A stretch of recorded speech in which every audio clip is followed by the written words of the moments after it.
ಗೌರಿಬಿದನೂರು ಚಿಕ್ಕಬಳ್ಳಾಪುರ ನಡುವಿನ ರಾಷ್ಟ್ರೀಯ ಹೆದ್ದಾರಿ 69ರ ವಿಸ್ತರಣೆಗೆ ಕೇಂದ್ರ ಸರ್ಕಾರ 360 ಕೋಟಿ ರೂಪಾಯಿ ನೀಡಿದ್ದು, ರಸ್ತೆ ವಿಸ್ತರಣೆ ಕಾಮಗಾರಿ ಕೆಲವು ಕಡೆ ವೇಗವಾಗಿ ನಡೆಯುತ್ತಿದೆ.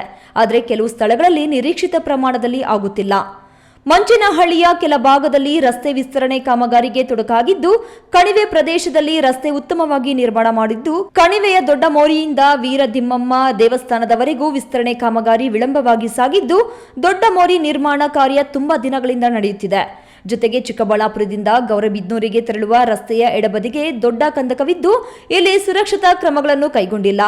ತಡೆಗೋಡೆ ಸಹ ನಿರ್ಮಿಸದ ಕಾರಣ ನಿನ್ನೆಯಷ್ಟೇ ಒಂದು ಕಾರು ಕಂದಕಕ್ಕೆ ಬಿದ್ದಿದ್ದು, ಅದೃಷ್ಟವಶಾತ್ ಯಾವುದೇ ಪ್ರಾಣಾಪಾಯ ಸಂಭವಿಸಿಲ್ಲ. ಒಂದಷ್ಟು ಅಚಾತುರ್ಯ ಆಗಿದ್ರೂ ದೊಡ್ಡ ಮಟ್ಟದಲ್ಲಿ ಹಾನಿಯಾಗುತ್ತಿತ್ತು. ಇನ್ನು ಸಮರ್ಪಕವಾಗಿ ಸೂಚನಾ ಫಲಕಗಳನ್ನು ಹಾಕಿಲ್ಲ. ಜೊತೆಗೆ ಚಿಕ್ಕಬಳ್ಳಾಪುರ ನಗರದಲ್ಲೂ ವಿಸ್ತರಣೆ ಕಾರ್ಯ ನಡೆಯುತ್ತಿದ್ದು, ನಿನ್ನೆಯಷ್ಟೇ ಮುನ್ಸಿಪಲ್ ಕಾಲೇಜ್ ಮುಂದೆ ಅಪಘಾತವಾಗಿ ವ್ಯಕ್ತಿಯೊಬ್ಬ ಮೃತಪಟ್ಟಿದ್ದಾನೆ. ರಾಷ್ಟ್ರೀಯ ಹೆದ್ದಾರಿ ಅಧಿಕಾರಿಗಳು ರಸ್ತೆ ವಿಸ್ತರಣೆ ಸಂದರ್ಭದಲ್ಲಿ ಸುರಕ್ಷತೆಗೆ ಆದ್ಯತೆ ನೀಡಬೇಕು. ನಗರದಲ್ಲಿ ಸಂಚಾರ ದಟ್ಟಣೆ ಹೆಚ್ಚಾಗುತ್ತಿರುವುದರಿಂದ ಕಾಮಗಾರಿಯನ್ನು ರಾತ್ರಿ ವೇಳೆ ನಡೆಸುವುದು ಸೂಕ್ತ ಎನ್ನುತ್ತಾರೆ ಸಾರ್ವಜನಿಕರು. ಈ ನ್ಯೂಸ್ ಬ್ಯೂರೋ ಚಿಕ್ಕಬಳ್ಳಾಪುರ.